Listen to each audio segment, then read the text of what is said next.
Welcome and thank you for joining us for this Local Decision 2015 Candidate Spotlight. Tonight I'm sitting down with a candidate for Circle Pines City Council. It's Richard Whitney. Thanks for being here tonight, and I look forward to our discussion. Good. Well, thanks. Well, let's just start with, why did you decide to run for this office? Well, I moved into Circle Pines 34 years ago, so 1981, and have lived and enjoyed what's going on in Circle Pines now. But I became frustrated with, I think, the budgets and fire department and those kinds of things, and just wanting to make a difference. I think there needs to be just some fresh outlooks in the city council. Okay. Well, let's dive into talking about the budget, since you already mentioned it. Taxes is a topic that comes up frequently with citizens and also on the city council.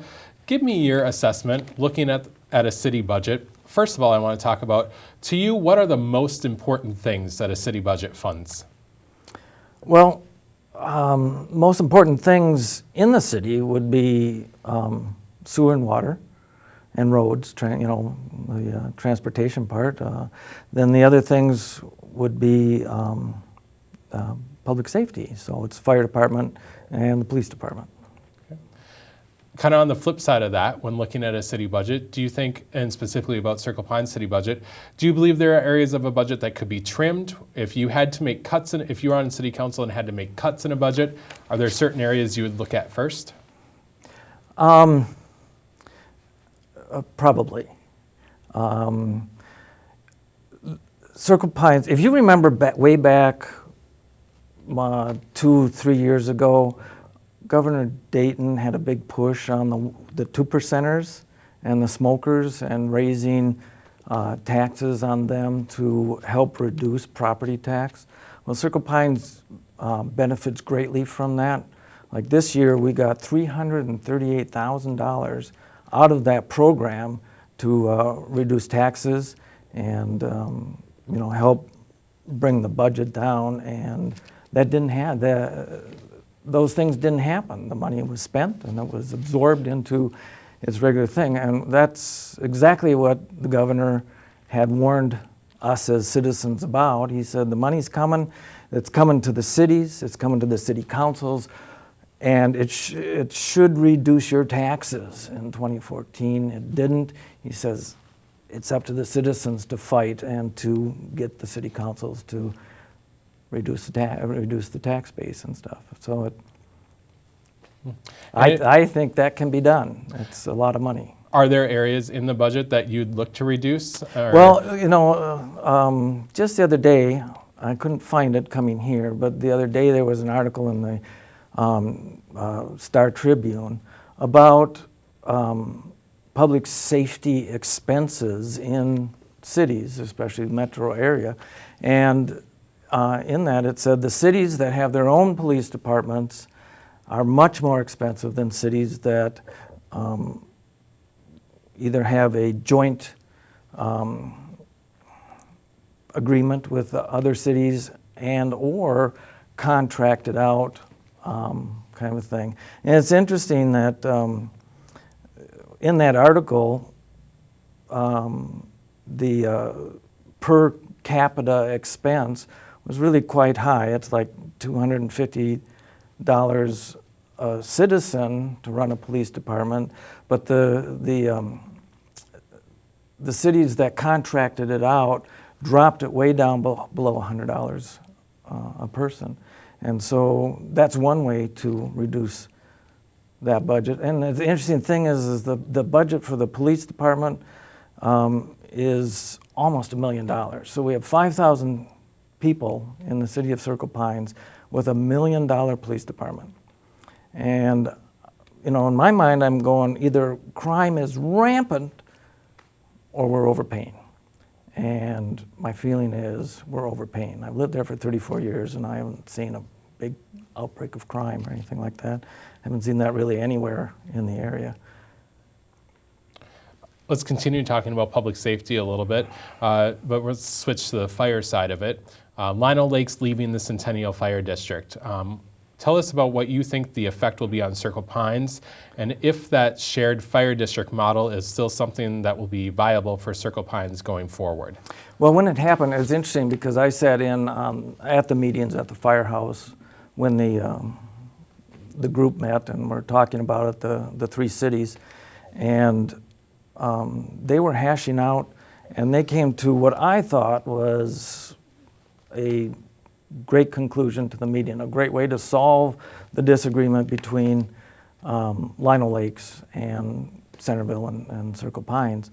And they asked that everybody in the meeting, at least the people voting, would go back and represent a positive message back to the city councils of each city. Well, then I went back to the city council meeting and sat there, and they all voted against it, even though they had agreed to vote for it in that meeting, which was really too bad because they took apart the best fire department in the county of Anoka. They took it apart really for no reason. There was no reason to take this apart. So what's going to happen is, I believe this year the budget, the 2016 budget is going to increase up to $196,000 from I think it was 140, and probably the next year, because there's some savings available, the next year they're going to have to raise it. The number I heard was like $140,000 from what it was. So we'll be up to $250,000 or something like that. To me, that's outrageous. There was no reason for it. There was no purpose for it. I asked, well, what now? And the answer I got back was, well, we'll find another city to join us. And you really look at it, I'm going, well, yeah, let's see. Who's around us? We've got Shoreview, Ramsey County, but they're okay. We got Blaine, they're kind of big. Lexington's already part of us. There's nobody around us to join us and stuff. So I guess I'd like to see it put back together. Okay. I don't know if it's possible, but something has to be done. It's gonna be very expensive. Let's talk a little bit about development. Circle Pines, fully built out city, very little open space available left. Right. If you were on the city council, what would you do in terms of maybe redevelopment in the city? Are there opportunities for new development or redevelopment that you see in Circle Pines? I don't think there is. The little strip malls that are there and are struggling. They're not to full capacity, all of them, and they're looking for something. So I don't think there is. It was designed as a residential community. That's what it is. We're stuck. I think there's a couple plots that are still open for development for housing. I think they're zoned for housing and or multi-housing, like quad homes or something like that.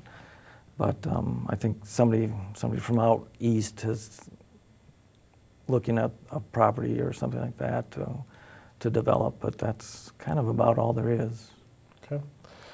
When it comes to roads in the city, transportation, what steps would you take as a council member to ensure that the roadways are upgraded when they need to be maintained? What would you do in terms of roadways in the city? I don't think I'd change anything that's going on. There's really a great way to do it. The street I live on Circle Drive, was done a number of years ago. They did a fabulous job. It worked really good. It was easy.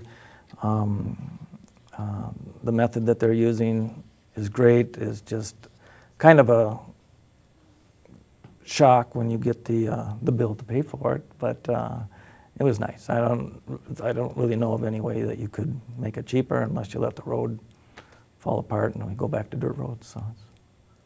Let's talk about city amenities. When you look at what the city has to offer for its residents, are there any things that you think the city is currently lacking or things that you would like to see brought into the city? I don't think there's anything lacking. We're a small city. We have some parks, some walkways, which are very nice. They've just upgraded the parks. which were expensive, but they're not very nice now, so I think we can keep moving forward there. The nice thing about Circle Pines is we can share in Anoka County. Anoka County has some great opportunities. We can share in Lino Lakes. They have some of the best trails, and it's nice to, our trails join into those. It's nice to have that broad travel area. My wife and I and my kids used to travel on them often. Now me and my grandkids go on them, and it's very nice. So other amenities, I really hesitate in cities offering community centers or things like that because they never pay for themselves. They are always a cost, always a burden on the taxpayer. You can look at Shoreview as an example, that their indoor water park is always right on the edge of being a disaster, and it's very expensive and stuff. We have the YMCA in Lino Lakes, which is a marvelous thing. We have Golden Lake, which has a swimming beach on it, which not a whole lot of people use it. It does get used. I can think of the 34 years that I've been there, there's probably 10 times I've gone over to use it. It's, it's nice, but, there's bugs, there's a lot of weeds, a lot of things in the lake, and you're going, the YMCA is a better choice. Or come up to the Anoka County Bunker Hill Park water area and stuff if you're looking for that. When you think of the role of being a city council member, what do you think the most important responsibility is of a city council member? I brought something, I want to read it to you. It's from the Constitution of the state of Minnesota. Most people never even have read it or think about it, but the preamble to it really is quite, it's an awesome thing. It says, "We the people of the state of Minnesota, grateful to God for our civil and religious liberty, and desiring to perpetuate its blessings and secure the same to ourselves and our prosperity, do ordain and establish this Constitution." So, to me as a city council member, my biggest concern would be perpetuating our liberty, our freedoms, to our kids, and our grandkids, and on down. One of the things that really bothers me about government, it goes back to Thomas Paine. Remember Thomas Paine? He wrote a little pamphlet back in 1776 called Common Sense. And let me read it to you here. One of the things that he said was that society in every state is a blessing. Right? So you look at humans, and what humans do is they form a society, right? But government, he said, even at its best, is but a necessary evil. And the reason, I think about that once in a while, and the reason government ends up as an evil, or necessarily evil, is because government has some control over me, over you, and that control in the city, they have some control over my finances. And when they begin to spend lavishly, it's almost like they have forgotten that, this is my money. That $338,000 that we get from the state came from a person. It came from somebody who was taxed. The money was taken to them, given to us because the legislature thought we're overtaxed. Well, they spend the money, so that in itself is another tax increase and stuff. So, we're almost out of time. Okay, so my philosophy is you got to cut the budget. You have to be running pretty lean, I think, as a city government. I want to give you a chance to answer the last question. Okay. Give me your kind of 15, 30-second answer to just why should a resident of Circle Pines vote for you on Election Day? Well, I guess I'm just a regular old guy. I'm a worker. I have lived in Circle Pines for a long time. My desire is to keep the budget really low. It's interesting that, every time you read a blurb about somebody running for city council, that's what they say. But I intend to do it. All right. Well, Richard, thank you for coming in tonight and sharing some of your views with us. I appreciate it. All right, thank you. I want to remind you that you can always head to northmetrotv.com for more of our local decision coverage or right here on Channel 15. Thanks for watching. We'll see you next time.